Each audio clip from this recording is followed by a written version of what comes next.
కోటి కోటి కంఠ కలకల నినాద కరాలే కోటి కోటి భుజైద్రుత खर करवाले अबला के नो माये तो बले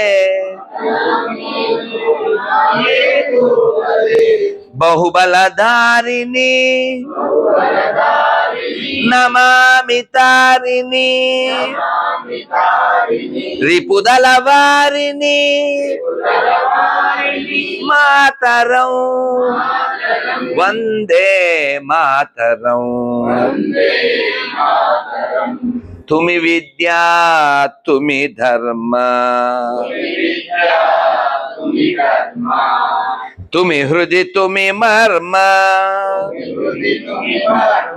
तुम ही प्राण शरीरे बहुते तुमि मा शक्ति हृदये तुमि मा भक्ति तोमारई प्रतिमा गड़ी मंदिरे मंदिरे वंदे मातरं त्वं हि दुर्गा दश प्रहरण धारिणी कमला कमलदल विहारिणी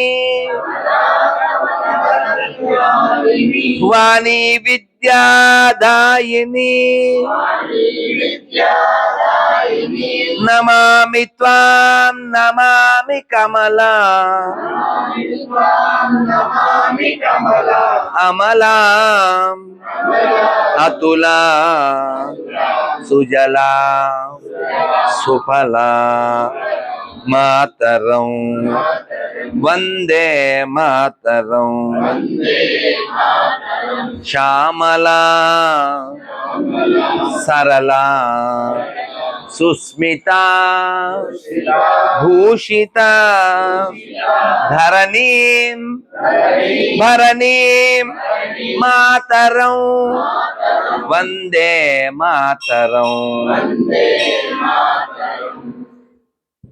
वंदे मातरं भारत माता की वंदे वंदे वंदे जय हिंद। ఒక్క 5 నిమిషాలు ఓపికగా వినండి ఉండండి। భారతదేశానికి స్వతంత్రం వచ్చి జరిగింది। ఈ వందే మాతరం రచించబడి 150 ఏళ్ళైంది। కానీ ఇప్పుడు మనం మిగిలిన భాగం మిగిలిన 4 చరణాలు పాడాలంటే అలవాటు లేదు। ఎందుకు అలవాటు లేదు అంటే అది అప్పుడే ప్రారంభంలో దాన్ని కటుగా మాట్లాడుతున్నారు। కొన్ని పందులు వ్యతిరేకించి ఆ పందుల్ని మన పందులు సపోర్ట్ చేసి అలా అలా అది పక్కకి వెళ్ళిపోయింది। రచించిన ఇప్పుడు ఈ గుడి మొత్తానికి అధికారము అర్చకుడిదే। ఈ గుడిని ఎలా ఎక్కడ ఏ అర్చన చేయాలో ఎలాగో అలాగా ఈ దేశం ఓ దేవాలయం అయితే ఆ అర్చకత్వం మనమే చేయాలి। మీరు కేకే మహమ్మద్ గారి పేరు విన్నారో లేదో, చాలా గొప్ప ఆర్కిటెక్చర్। అయోధ్య గుడి విషయంలో వారి యొక్క పాత్ర చాలా ముఖ్యం।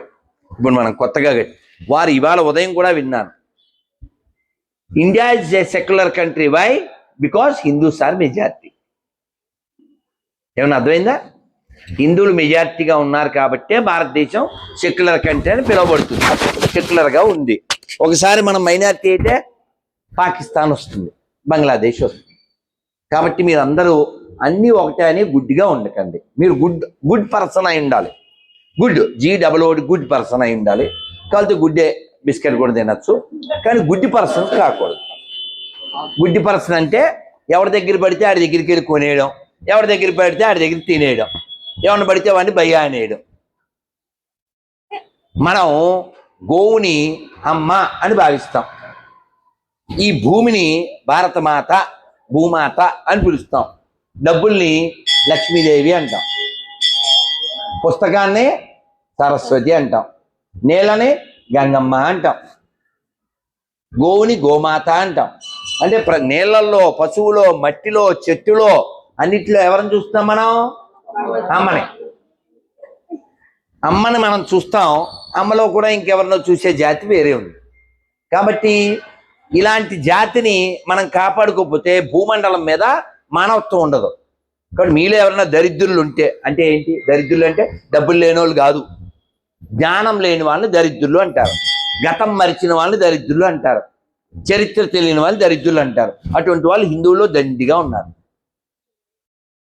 మీరు ఎర్రగడ్డ వెళ్ళండి, పండ్లు కొనాలి. ఎవరి దగ్గర కొనాలి?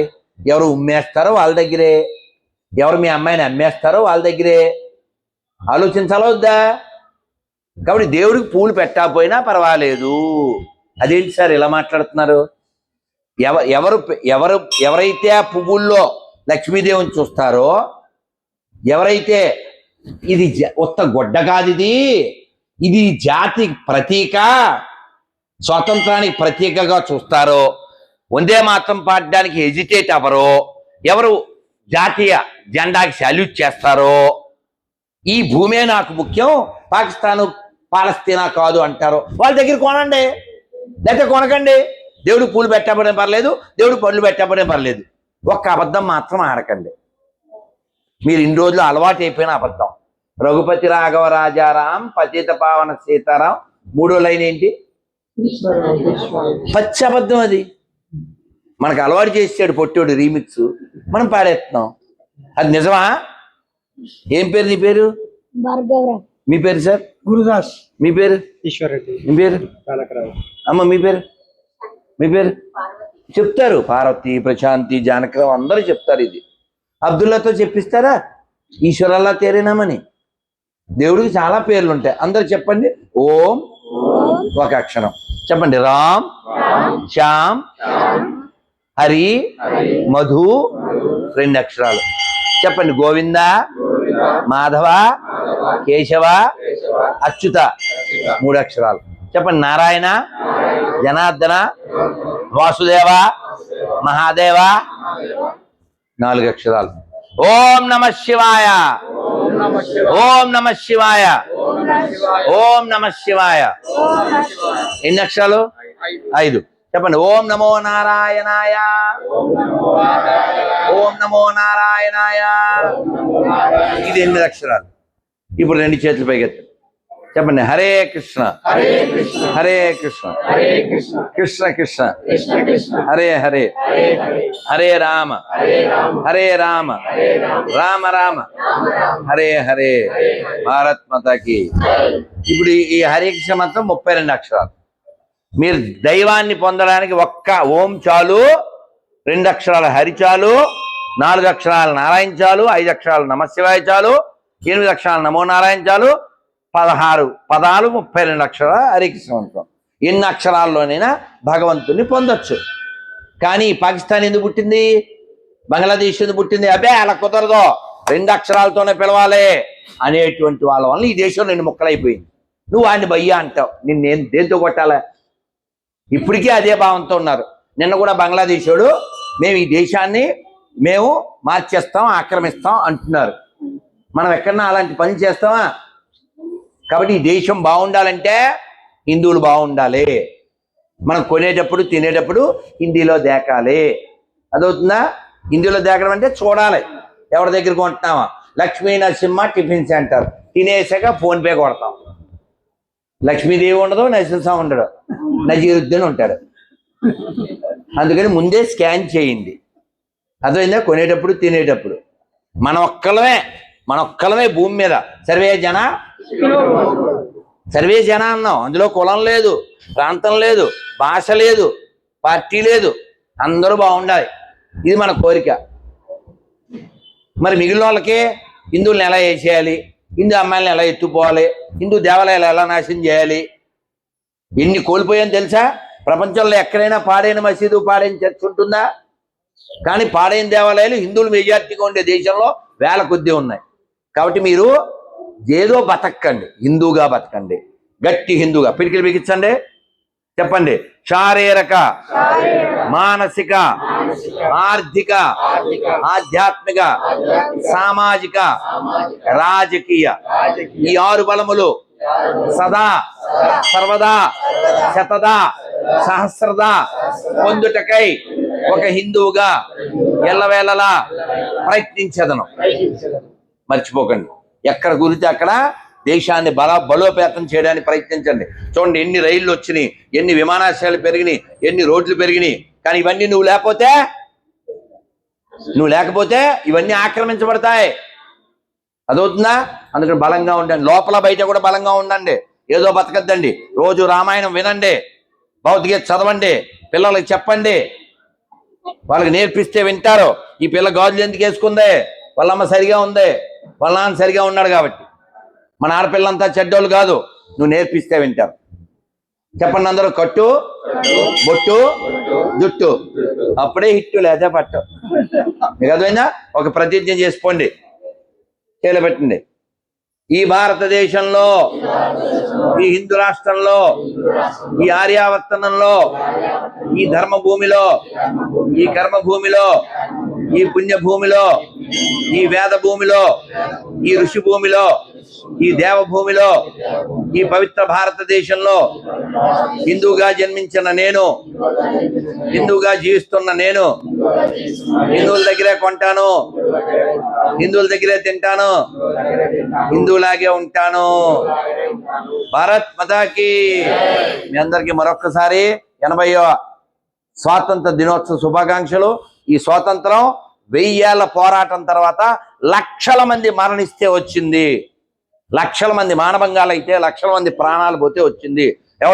ఎవడో అహింస అని కబుర్లు చెప్తే రాలేదు. లక్షల మంది చస్తే వచ్చింది. ఇది గుర్తుపెట్టుకోండి. రక్తపాతం కోట్ల మందిని చంపబడితే వచ్చింది.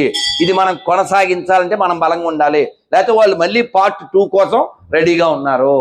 కాబట్టి కొనేటప్పుడు, తినేటప్పుడు ఇందులో దేకండి, జాగ్రత్తగా ఉండండి, బలంగా ఉండండి. మన హిందూ జనాభా పెంచడానికి ప్రయత్నం చేయండి. మీరు బలంగా ఉండడానికి ప్రయత్నం చేయండి. డబ్బులు సంపాదించండి, తప్పేం కాదు. గుడికి రావాల్సింది దేనికంటే? లెర్నింగ్కి. ఈ జీవితం గట్టిగా ఉండాలంటే ఎర్నింగ్కి.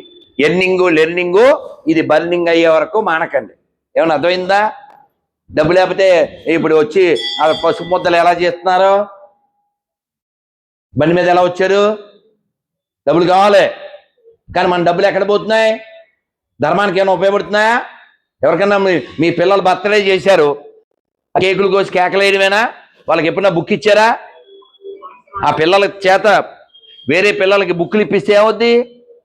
ఓహో, జ్ఞానాన్ని పంచడం అలవాటు అవుద్ది. లేకపోతే కేకులు కేకలు, తర్వాత మనకి దిగే మేకులు. అదవుతుందా? అందుకని కాన్షియస్గా ఉండండి. మీ అందరికీ ఏకాదశి పేపర్ వస్తుంది. మనం ఇంట్లో ఎలా ఏకాదశి చేయాలి, ఎలా హిందూ ధర్మాన్ని పాటించాలి అందులో ఉంది.